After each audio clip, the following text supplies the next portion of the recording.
in a vacuum. Welcome. That's not true for the baby, is it?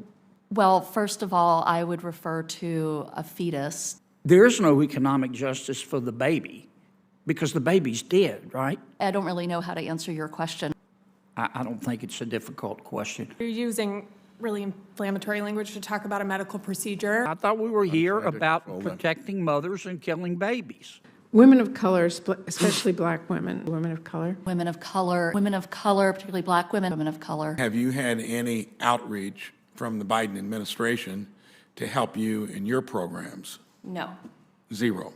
We're here today to discuss women's rights, their right to bodily autonomy, their right to set the course of their own life, and their right to economic freedom.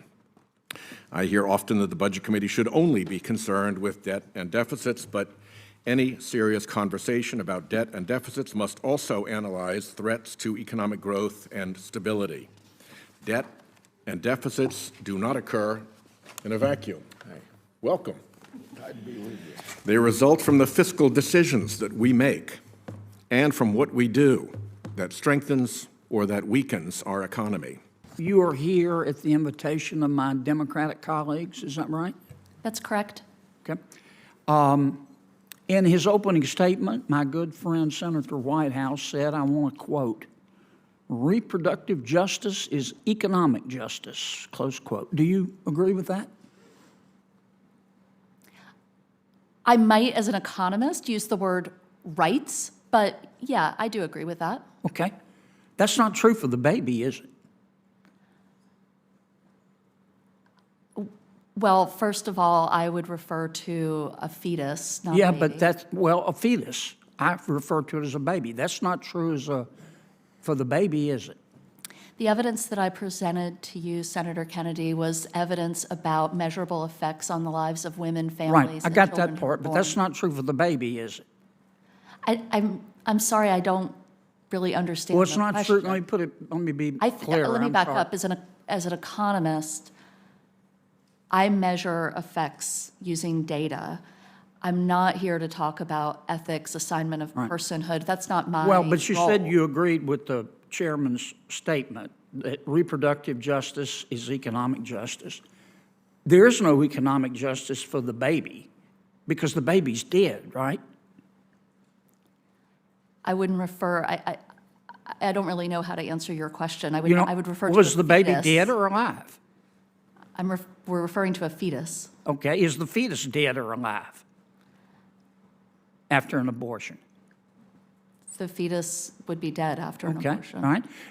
If the mother is healthy and the baby is healthy, do you support abortion up to the moment of birth?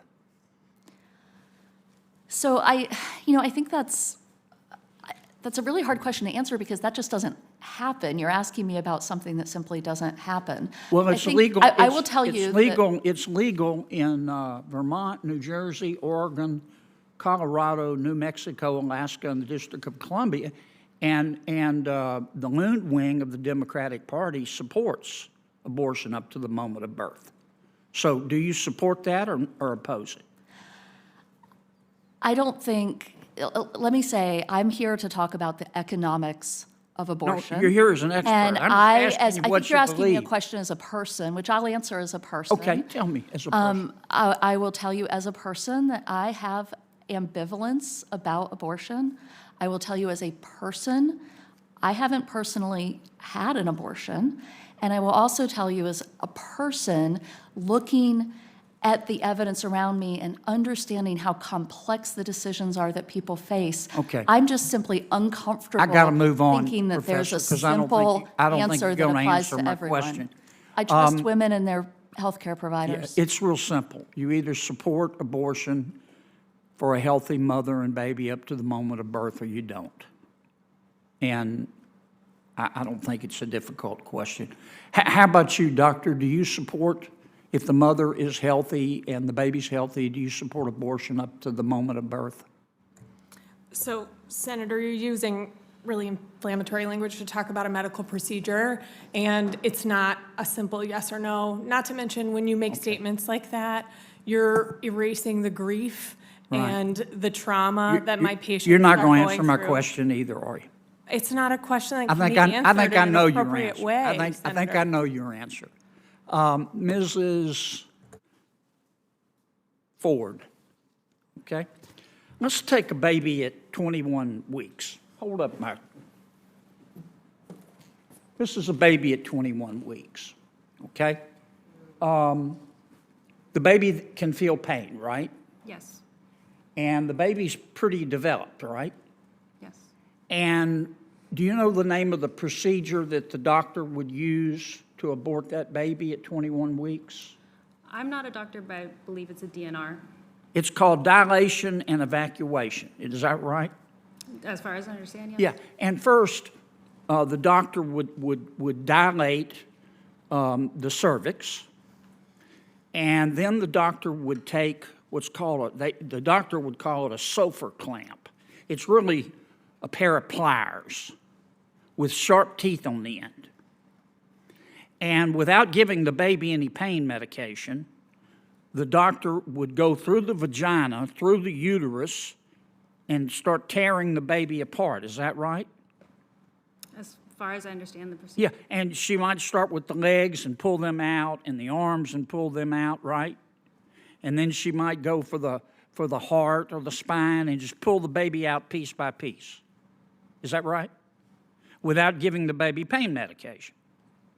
That's what I understand the procedure to be. Okay, but then you got to get the head out. The baby's dead, but maybe not. Maybe it's still in pain, but then you got to get the head out. And even with the cervix dilated, you got to get the head out, which is hard. So then the doctor would go in and use those pliers to crush the baby's head. Is that right? As far as I understand. And then she'd pull the head out, the crushed skull out, right? Senator Kennedy, your time has expired here. Well, you and gave Senator the Stabenow is others waiting. plenty of time, Mr. Chairman. Just letting you know, your time's expired. You have Okay. other senators waiting. Well, I was waiting when you were letting others. I'm sorry you don't want to hear about what happens. No, I don't think anybody in else an is actual going- I don't think abortion, anybody but else I is going thought that over. was what we were here to talk about. No one else has gone over. Some of the witnesses went a little bit long, but on both sides, so I thought we were here trying to about control them. protecting mothers and killing babies. I'm going to turn to Senator Stabenow and Ms. I'm sorry Phillips. you don't I'm wanna sorry hear that it. this had to take Like we've place got in a front of whole you. roster here. My apologies. About 42% of adults, up from 33% just about 5 years ago, say that they have either used fertility treatments or personally know someone who has. The recent ruling in Alabama effectively bans IVF in certain states because it would subject people involved in all steps of the process to unreasonable criminal liability. Now, it's offensively hypocritical for so many House GOP members, for example, lining up to pledge support for IVF while simultaneously signing on to so-called parenthood legislation with no carve-out for embryos in clinics. Your clinic provides post-abortion care. Could you tell us a little bit about the care for these women and include the types of medical complications and emotional hurdles that abortion in these women can experience?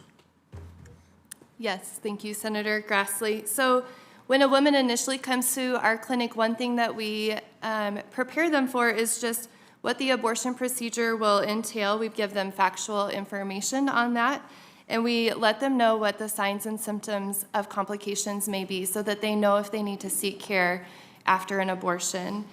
We have had women come to us that are continuing to have pregnancy symptoms after an abortion, and so we will provide them with an ultrasound to check for any retained products following that abortion.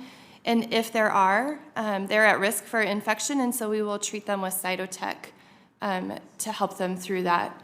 We also provide women with emotional support. By far, the complications that we hear most often from our clients are difficulty sleeping, depression, and difficulty in their relationships. We once had a woman call us after an abortion. She was struggling with feeling suicidal. Her family knew that she had had an abortion, and they were supporting her, but she just didn't feel like they fully understood. And so our nurse was able to connect her with resources to help her as she worked through the emotions that she was experiencing following that abortion. We also have women who come to us after an abortion or a miscarriage, and they say they just felt completely unprepared for the products of conception that would pass in their home while they are alone. When they see limbs and faces and eyes in their bathrooms at home, they are shocked and grieved at the loss of the child that they were carrying. Are these programs and agencies that are more complicated than others? And what can agencies currently do to make these programs easier for women to navigate? Thank you, Ranking Member Grassley. Yes, I would say that women normally experience our safety net as deeply fragmented. So if they're looking for food assistance, they go to one agency. If they're looking for health insurance, they have to go to another agency and usually fill out a different application. If they're looking for help turning away from a situation with domestic violence, that's again a different application, a different caseworker. If they're looking for assistance getting back into the workforce and looking to WIOA, the Workforce Innovation Opportunity Act funding, it is, again, not just a different application, but a different location. I would actually point to the state of Utah as being the most fully integrated state. Their Department of Workforce Services has integrated more than 50 federal programs into a single agency. And caseworkers are empowered in the state of Utah to be able to connect the person in front of them to any one of 50 programs that fits their needs and that they are eligible for. Most states are not able to do that. Even in the state I serve on, the state of Virginia, the Department of Labor is disconnected from the Department of Social Services, and you must fill out 2 applications and be treated by 2 different IT systems in order to access the services to treat the circumstances that normally one family would face. So looking at integration should be a top priority to be able to assist families that are in need. So I know we're talking about economics today, and women do often tell us when they come to our clinic that they're considering an abortion because of the financial concerns of adding a child to their family. One of these women was actually a teenage mom who came to our clinic with a 3-year-old son already. And her and her son were living in her car. And she did not want to bring another baby into that situation. And so she felt, again, that abortion was her only option. But after meeting with our staff and being listened to and heard and understood, the staff was able to give her information about adoption, which she considered but decided not to choose. But then also was able to help her find housing in our community, help her to get onto WIC, to apply for Medicaid, to receive food assistance. And when she had those resources, she felt empowered to carry her child. And we have the pleasure of continuing to have a relationship with this woman.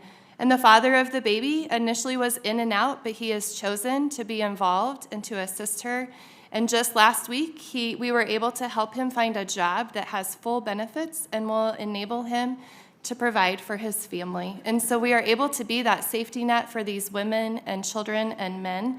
We never have a woman come to us and say, I wish I would have aborted my child. Every woman who comes to our clinic who is financially strapped or in difficult situations, they want to keep their children, and they just need the resources to be able to do that, and a network of people around them who will support them and walk through that with them without any judgment or shame.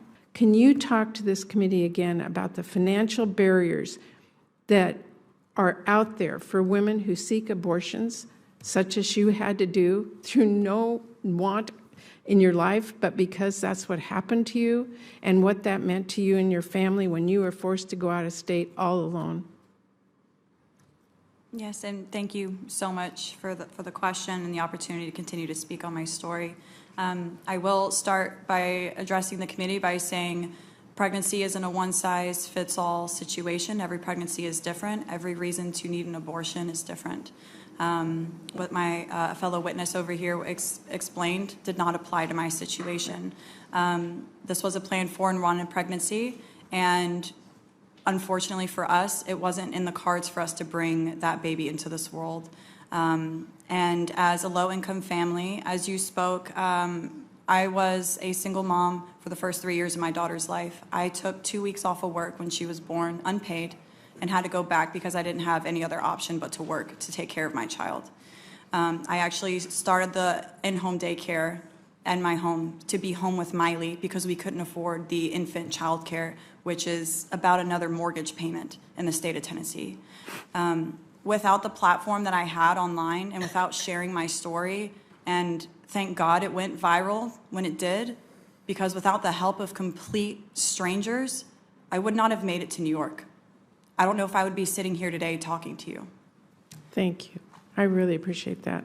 And Dr. Myers, just in the last few seconds I have, women of color, especially black women, this has really worsened longstanding inequities that they have faced. Can you talk about how abortion bans and restrictions have created new financial burdens for women, especially women of color? Yeah, thank you for that question. Every single study of which I am aware that isolates and measures the effects of abortion restrictions on people's lives finds that women of color experience greater effects of those restrictions, experience those restrictions as greater barriers than non-Hispanic white women. The reasons are complex. Women of color, particularly black women, have higher rates of unintended pregnancy. That's driven by lower access to contraception, lower rates of insurance, more likely to live in contraceptive deserts. Also, race and poverty interact in complex ways that create greater financial barriers of traveling, taking time off work, accessing childcare for women of color. And so we often see much greater effects on that population. My question is, what do you tell young families and worried mothers when they need help with an unexpected pregnancy? Should they be leaning towards that, taking the tools away from states that want to maybe talk about life and preserving it? What's your opinion on that? Yes, so your question is what we tell families about that? Or I guess, can you repeat exactly what question you want me to answer? Sorry. So when you have young families confronting these issues, what is your advice as opposed to what the Biden administration, I think, has been pushing, and take funds, borrowed money, to facilitate ending life? I mean, what should be the message? Yeah, so, I mean, what I believe the message should be is that there are people here who are very ready and willing to support you, and the state is ready and willing to support you. Our local community is ready and willing to support you. I'm very thankful in the state of Iowa. They recently passed the MOMS program, which provides state funding to centers like ours, so that we can truly support these women where they are. And I want to be very clear, we never suggest to a woman what she should or should not do. We just simply give her the information, let her know all of the resources that are available to her, because as it's been said, it can be tricky to navigate all of these systems and institutions, and so we're just there to be an advocate for her and to help her walk through that as she considers her decision. And have you had any outreach from the Biden administration to help you in your programs? No. Zero. Zero. And I think that's just something, if you're going to try to push one dynamic, at least to be fair, it ought to be something that you're willing to do with the other point of view as well. Thank you. Thank you.